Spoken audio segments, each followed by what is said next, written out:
نمیدانم، یادم نیست چند سال دارم. صبح عید است. بچه‌های مدرسه آمدن به دیدنی پیش عمو قاسم معلم است. جوان خوش لباس و خوش قد و بالایی است. کت و شلوار می پوشد. توی روستا چند نفری هستند که کت و شلوار می پوشند. کت و شلوار فرنگی. کت و شلواری که رنگ کت با شلوار یکی است و شلوار را با کمربند می بندند. عمو معلم مدرسه روستاست. من هنوز به مدرسه نمی روم. عمو اتاقی دارد ته دالان. 2 اتاق توی دالان است. اتاق اول مال ماست.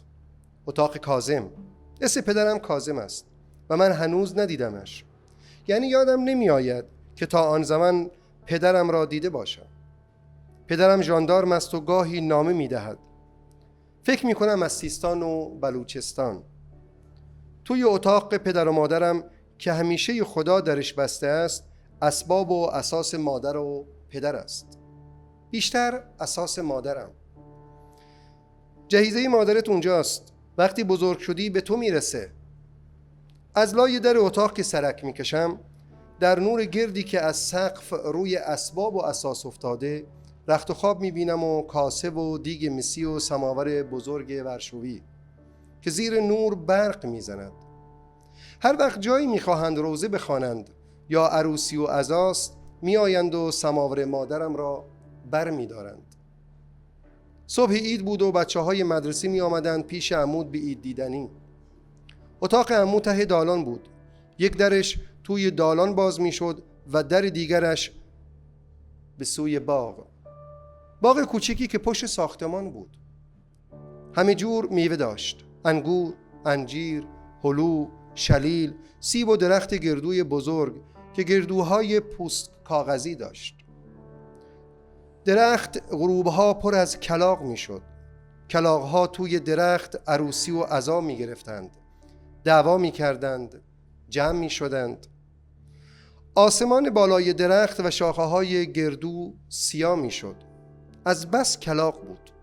جرأت نمی کردم نزدیک درخت بشوم. می ترسیدم چشمهایم را با نوکشان در بیاورند.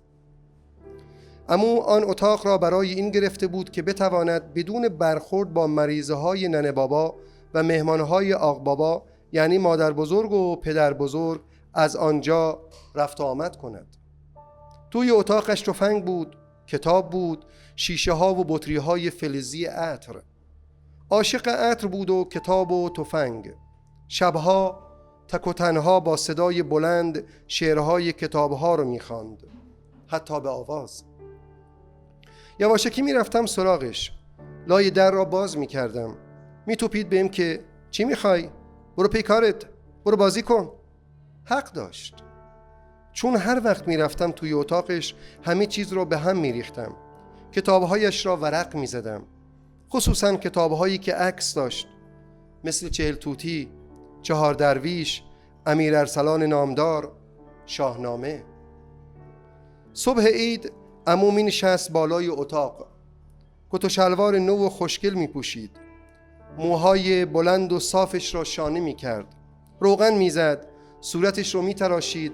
عطر فراوانی به خودش می زد و بچه‌های مدرسه شاگردانش می آمدند به دیدنی و دستبوسی. موقعی که می آمدند با خودشان چیزهایی را هم می آوردند. یکی حلب کوچولوی انجیر نر می آورد. یکی 10 تخم مرغ توی دستمالی میگذاشت و می آورد و یکی مرغ یا خروس. چیزهای دیگر هم می آوردند، مثل انار و گردو. من مسئول دریافت مرغ و خروس ها بودم. سبد بزرگ چوبی را دمر روی زمین می خواباندم و مرغ یا خروسی که دانش آموز می آورد زیر آن جا می دادم. بچه ها پاهای مرغ و خروس ها را می بستند که بین راه فرار نکنند. بعضی ها هم جوجه می آوردند. من کیف می کردم که عموی آنچنانی دارم. کنار سبد می ایستادم. بچه ها که همشان از من بزرگتر بودند با دست خودشان مرغ و خروس ها را می فرستادند زیر سبد. از لای چوبه های سبد مرغ و خروس ها را می شمردم. تا 5 بیشتر نمی تونستم بشمارم. عمو توی اتاق بود و مشغول پذیرایی از مهمانهای کوچک. جلوش 2 بشقاب شیرینی ریز و نقل بود که بچه‌ها با ترس و خجالت و احتیاط بعد از دستبوسی معلم یکی از آنها را بر می داشتند و دهانشان را شیرین می کردند. عمو توی اتاق بود و نمیدید که کدام دانش آموز چه چیزی آورده. شاید هم برایش مهم نبود، ولی خود دانش آموزان دلشان می‌خواست آنچه را که می آوردند به معلم نشان بدهند که لابد توی مدرسه و سر کلاس هواشان را داشته باشد. خصوصا آنها که مرغ چاقتر و خروس بزرگتری می آوردند. می‌خواستند که حتما معلم با چشم خود ببیند.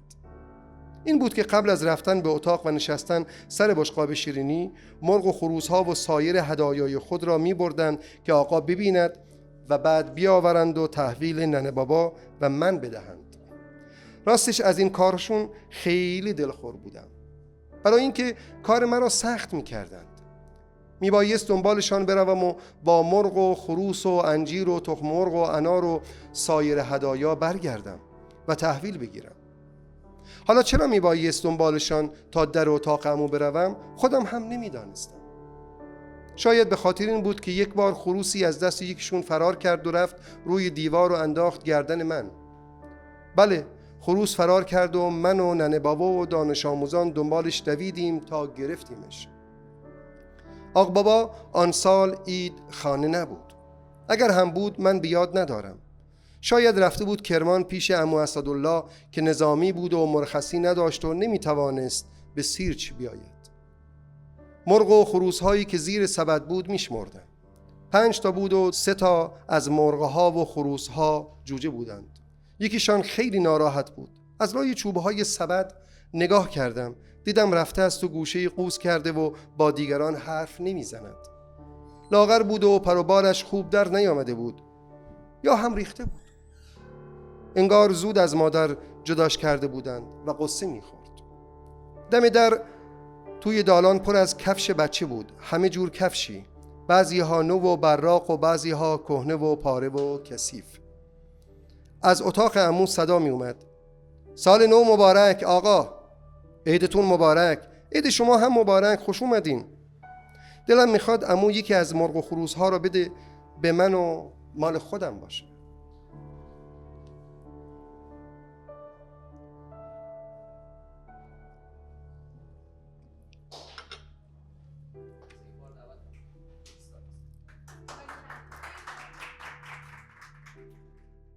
عمه دستی به گردن و لکه می کشد.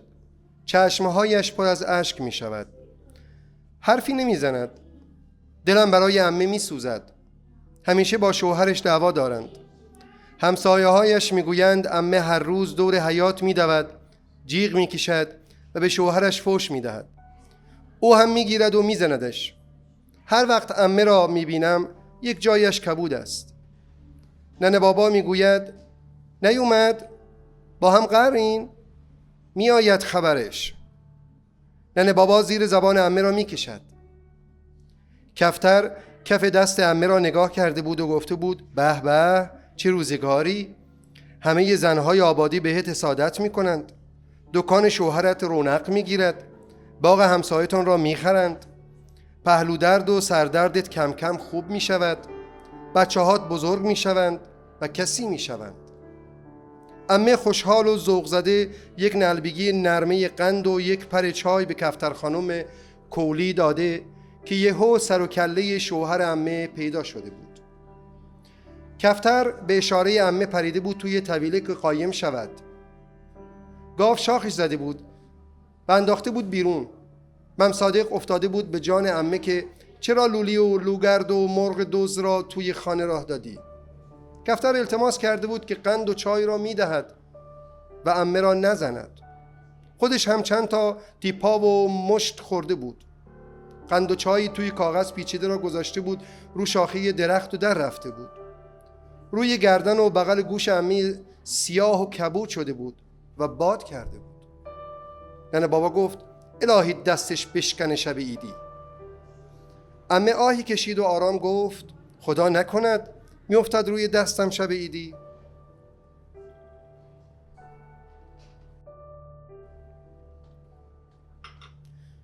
دست مهین را میگیرد و میخواهد ببرد توی باغ بگردونه. عمه سفارش میکند که مهین زمین نخورد. بچه ها که میروند، عمو میآید و چیزهایی که بچه ها آوردند میبیند و تقسیم میکند. جوجه لاغر مردنی را میدهد به من که بزرگش کنم. جوجه بیحالی است و سرش زخم شده. مرغ و خروسها به کله‌اش نوک زده‌اند. جوجه را به گردنم میچسبانم. تنش داغ است، شل و بیحال است. ننه بابا میگوید این جوجه مریضه، دست نزن، مریض میشی یا. به روی خودم نمیآورم. میبرمش گوشه کاهدان، براش جا درست میکنم، زیر پاش کاه میریزم، براش آبدونه میذارم. نمیذارم قاطی مرغ و خروسهای دیگر بشود. ننه بابا قر میزند. خجالت نمیکشند این جوجه بیمار رو میدهند دست بچهشون که برای معلمت ببر؟ میداند چه کسی جوجه را آورده. اسماعیل که بالای ده می نشیند. وضعشان بد نیست، ولی میگویند ناخن خشک است. جان به اسرائیل نمیدهد.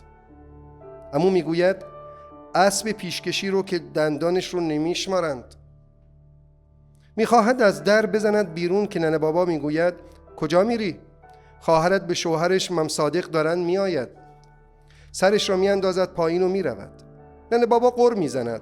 اینم از بچه، بزرگ کن، معلمش کن، حالا فیس و افادش دنیا رو ورداشته. من دنبال عمو میدوم، میخواهم با او بروم. او میگوید برگرد. عمه میآید. دختر کوچولویش مهین را بغل گرفته و آمده است دیدنی. عمه رخساره چادر گلمنگولی خوشگلی دارد و پیراهن نارنجی، سنجاقی که گل قرمزی دارد و به کنار موهایش زده. دستش میبوسم. عید شما مبارک. بغلم میکند و صورتم را میبوسد. دست میکند توی جیب پیراهنش. دستمال پیچیده‌ای در میآورد و از توی دستمال سکه 2 قرانی بر میدارد و میدهد به من. موقع بوسیدن من ننه بابا نگاهش میکند و لکه سیاهی روی گردن بغل گوشش میبیند. این لکه چیه مادر؟ باز کتک کاری کردین ممصادق زده بهت؟ الهی بمیرم. عمه دستی به گردن و لکه میکشد. چشمهایش پر از اشک میشود. حرفی نمیزند. دلم برای پوکی